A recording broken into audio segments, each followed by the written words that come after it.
नमस्कार विद्यार्थियों। कल हमने इकोनॉमिक पॉलिसी यानी आर्थिक नीति का टॉपिक प्रारंभ किया था और कल हमने आर्थिक नीति का अर्थ, आर्थिक नीति की विशेषताएं और आर्थिक नीति के जो मुख्य तत्व हैं उस पर हमने चर्चा की थी।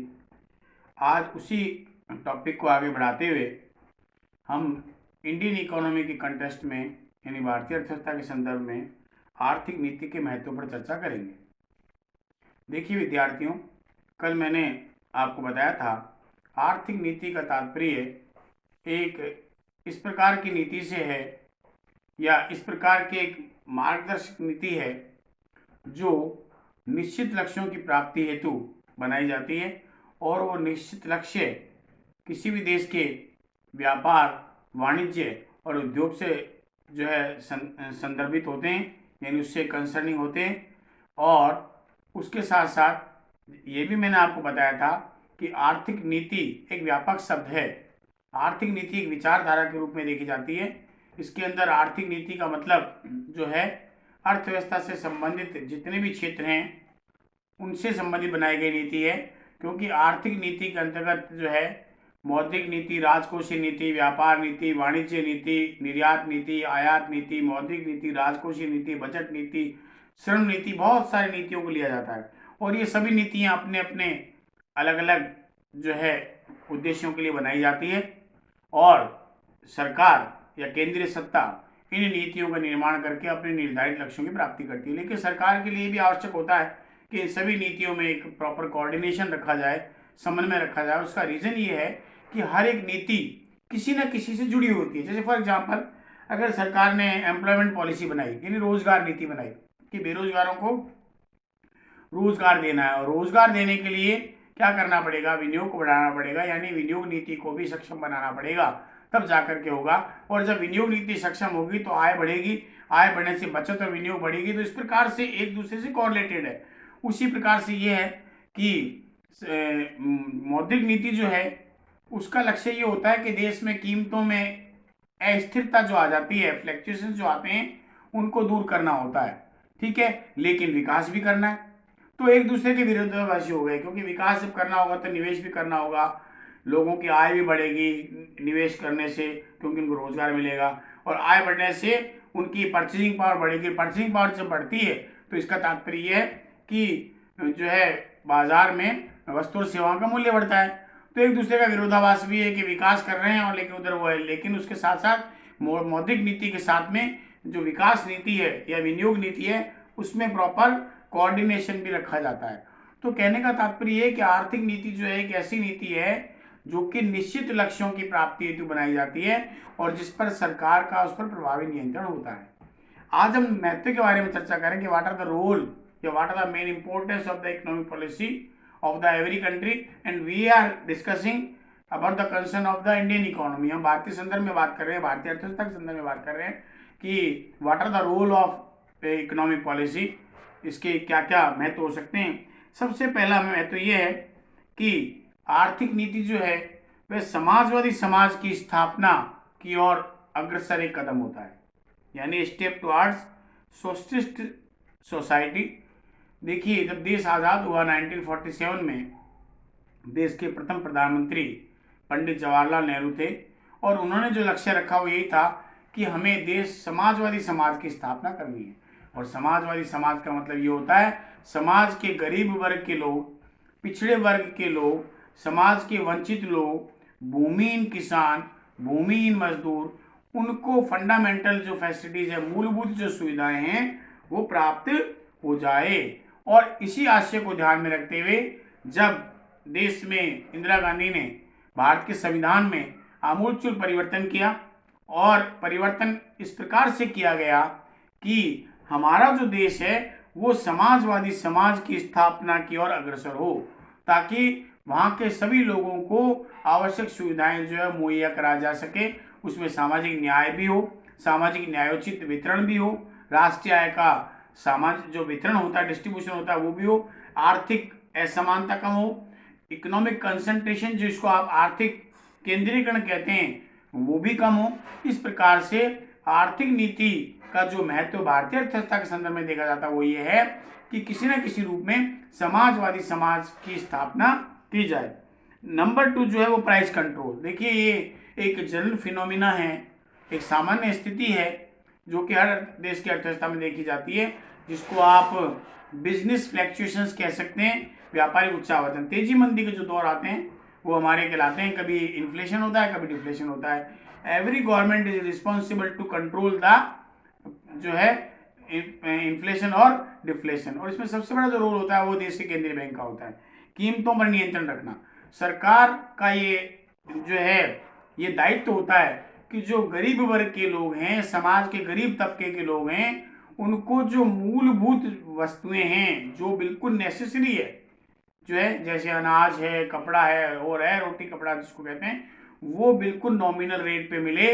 अगर अर्थव्यवस्था में कीमतों में अगर वृद्धि हो रही है तो उनका प्रभाव उन गरीब वर्ग पर न आए, इसके लिए हमारे क्या कर रखा है, हमारे यहाँ पर सरकार ने पीडीएस सिस्टम लागू कर रखा है, पब्लिक डिस्ट्रीब्यूशन सिस्टम, यानी सार्वजनिक वितरण प्रणाली। और सार्वजनिक वितरण प्रणाली का मतलब होता है कि कंट्रोल प्राइस की शॉप खोल रखी है, वहाँ पे गरीब वर्ग के लोगों को चीनी है, चावल है, गेहूं है, मोटा कपड़ा है, अनाज है, ये सभी प्रकार की वस्तुएं उनको सुलभ करवाई जाती है।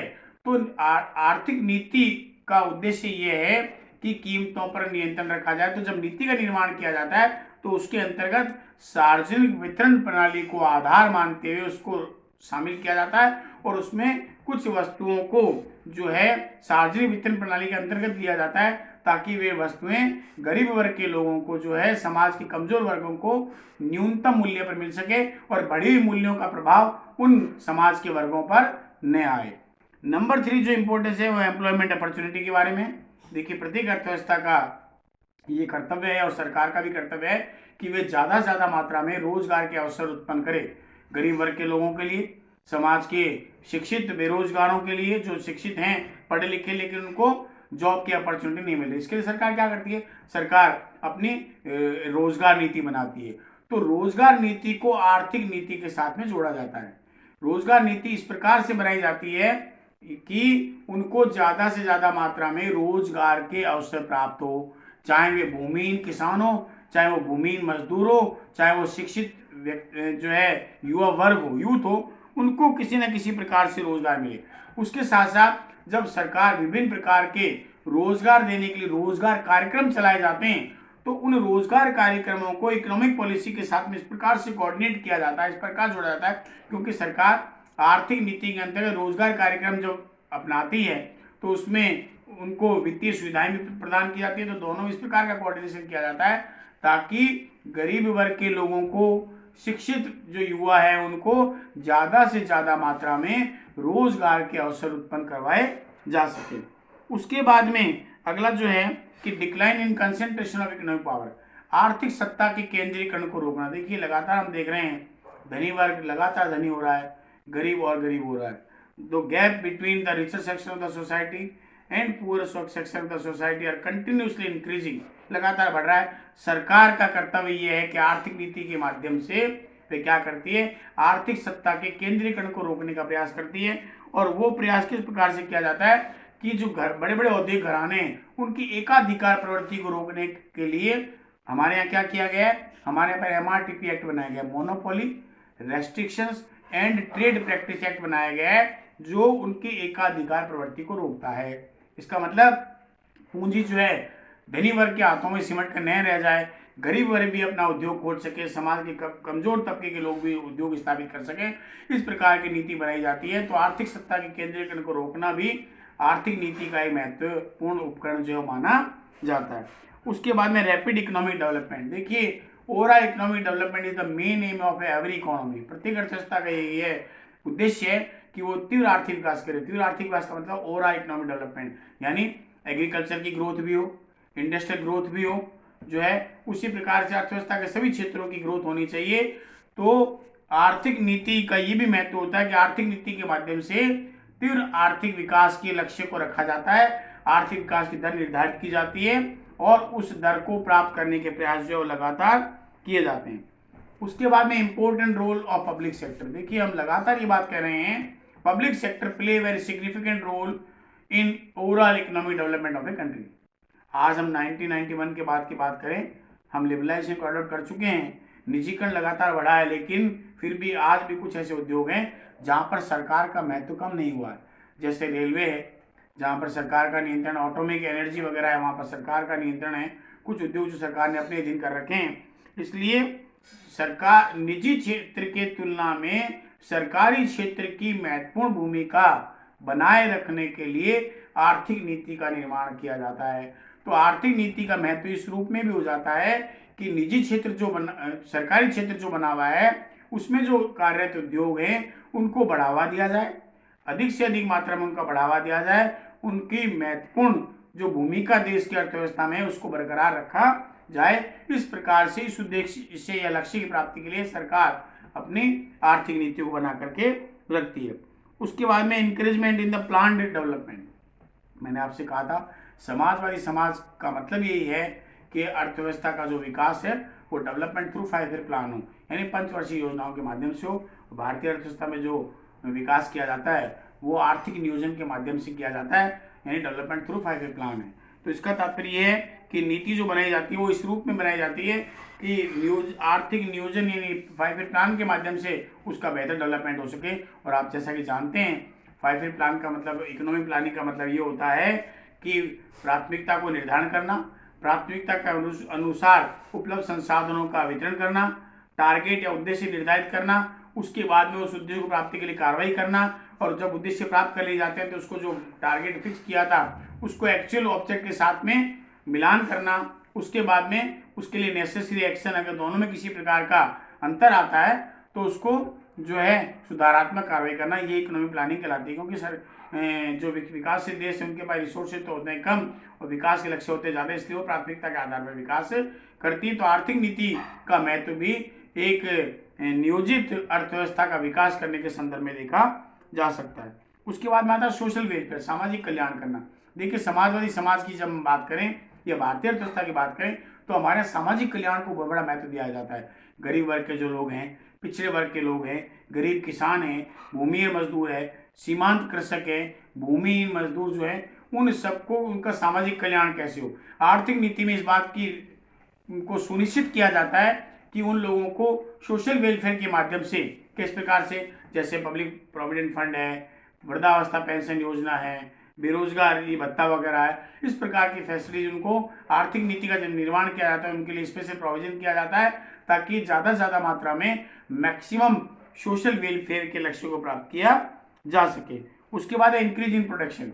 देखिए इस उत्पादन का संबंध सीधा राष्ट्रीय आय से होता है, इसलिए आर्थिक नीति का निर्माण इस लक्ष्य को ध्यान में रखकर किया जाता है कि राष्ट्रीय उत्पादन को ज़्यादा से ज़्यादा मात्रा में बढ़ाया जाए। और वो कैसे बढ़ाया जाता है, जब सरकार आर्थिक नीति बनाती है तो उस नीति में निर्धारित करती है कि प्राकृतिक संसाधन, मानवीय संसाधन और हमारे जो वित्तीय संसाधन, तीनों में कोऑर्डिनेशन रहे, उनका उपलब्ध संसाधनों का बेहतर प्रयोग करते हुए उसकी उत्पादकता कैसे बढ़ाई जाए। और जब ये बढ़ाया जाएगा तो इससे स्वतः ही क्या हो जाएगा, उत्पादन में वृद्धि हो जाएगी।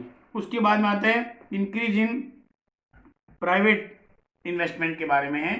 देखिए 1991 के बाद में एक सिनेरियो बदल गया पूरा, क्योंकि हमने लिबरलाइजेशन पॉलिसी को अडॉप्ट किया, उसके साथ ही हमने प्राइवेटाइजेशन को लिया। आज हम ग्लोबलाइजेशन एरा में जो है जी रहे हैं।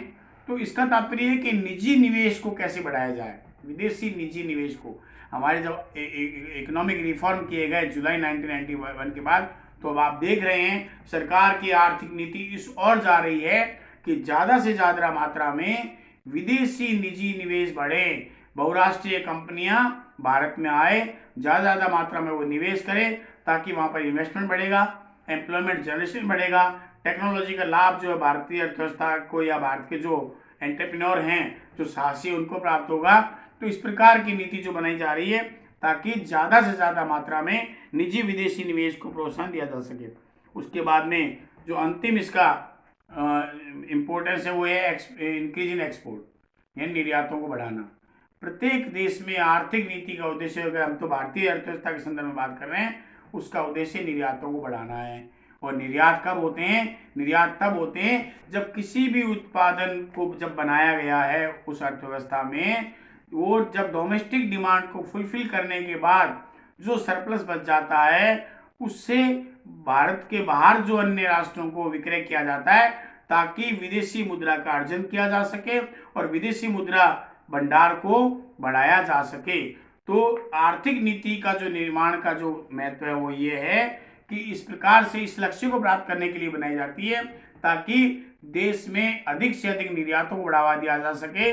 और निर्यात बढ़ने से क्या होगा? निर्यात बढ़ने से उत्पादन का सीधा संबंध होता है। उत्पादन ज़्यादा होगा, निर्यात बढ़ेगा, लोगों को रोजगार बढ़ेगा, विदेशी मुद्रा के भंडार बढ़ जाएंगे और देश की जो आर्थिक स्थिति है उसमें निश्चित तौर पर सुधार होगा।